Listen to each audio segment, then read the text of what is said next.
Well, folks, in just a couple weeks, the Republicans are, in fact, taking over the House of Representatives with the slimmest majority that a single party has had in the House since 1931.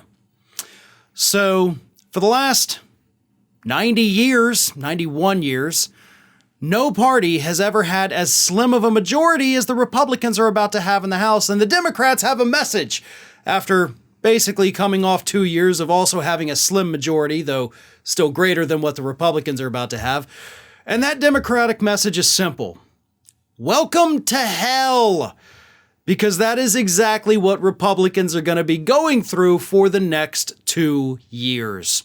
And here is why. According to a recent report from Politico, Democratic lawmakers in the House of Representatives are pretty much laughing at Republicans because they know they're not going to be able to get anything done. And the reason they know that is because a lot of them were around in the days when John Boehner was the Speaker of the House and he had a Republican majority, again, bigger than what the incoming Republicans will have. They remember the days of Paul Ryan as Speaker of the House when he also had a bigger majority, but still couldn't get things done, couldn't manage to repeal Obamacare. John Boehner couldn't get his own farm bill passed that was hugely beneficial to corporate farming and all of his corporate buddies, and the Republicans in the House still wouldn't go along with it. So it's not going to be fun for the Republicans for the next 2 years, at least in terms of actually passing any legislation. And we know they want to do their usual. They've already said they want to cut taxes for the wealthy, so that's going to be a thing they have to contend with. But at the same time, they're looking at having maybe 222 seats. That's only a 4-seat majority. In this past Congress, here's what happened. You had 6 Democrats who resigned in the last 2 years, like left office. Republicans had 4 members resign, and then they also had one who was convicted of campaign-related felonies. 6 died. 5 Republicans and 1 Democrat. So things happen.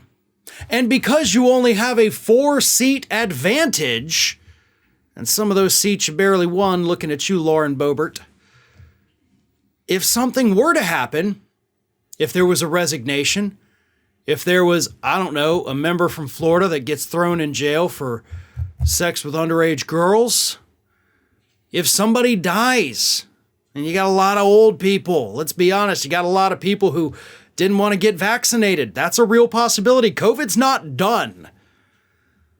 So then what happens? Well, it depends on the area. If Lauren Boebert, for example, is forced to resign or she gets arrested and, gets kicked out of office and you have to have a special election there, a Democrat could take it. We just learned that basically from her general election. Matt Gaetz, on the other hand, if he were to get arrested and forced out of Congress, this is a solid red area. Republicans aren't really going to lose anything. But what you will lose is time, because that's what really matters. It's not just about not being able to pass legislation because you can't even get your own ducks in a row. Hell, you can't even get enough people right now to make Kevin McCarthy the Speaker. There's already a revolt and Matt Gaetz is leading the way.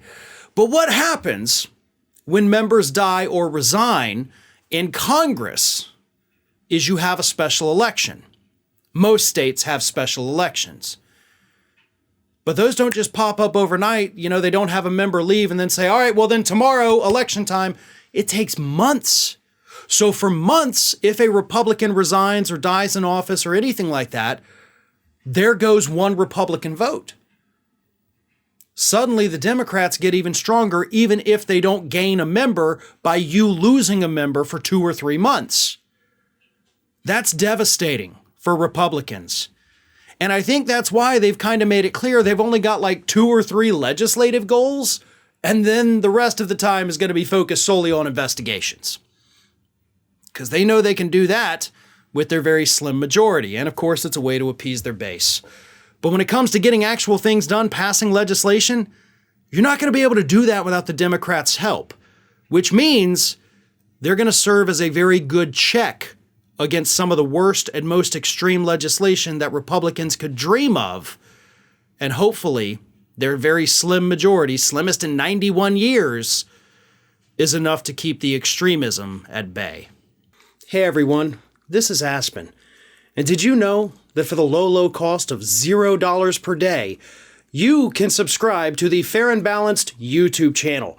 We also encourage you to like, comment, and share, but again, click that subscribe button and help Aspen not be so grumpy.